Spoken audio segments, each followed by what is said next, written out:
প্রিয় দেশবাসী, প্রিয় নোয়াখালীবাসী, প্রিয় কবিরহাট উপজেলাবাসী, প্রিয় বাটি ইউনিয়নবাসী, আমরা কখনোই অযৌক্তিক আন্দোলন নিয়ে মাঠে ছিলাম না, আগামীতেও থাকবো না। কিন্তু যৌক্তিক আমাদের যে কোনো আন্দোলনে আমাদের কোনো কর্মীকে হয়রানি করবেন, কর্মীকে মব করবেন, আমাদের কোনো কর্মীর পরিবারের উপর হাত দিবেন, এটার পরিণতি ইনশাল্লাহ ভালো হবে না বলে দিলাম।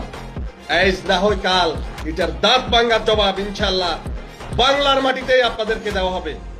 আমার ভাই বন্ধু রাজনৈতিক সহযোদ্ধা নেতাদেরকে আপনাদের উদ্দেশ্যে বলছি, আপনারা যৌক্তিক যে কোনো আন্দোলন বুক ফুলে ইনশাল্লাহ করেন।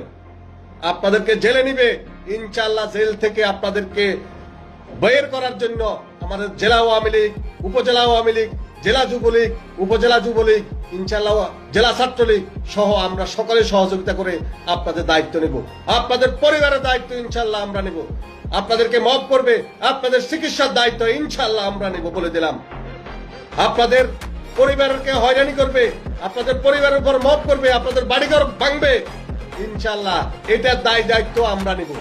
এটার উপযুক্ত জবাব ইনশাল্লাহ এই বাটিয়ার মাটিতে, কবিরহাটের মাটিতে, নোয়াখালীর মাটিতে ইনশাল্লাহ দেওয়া হবে।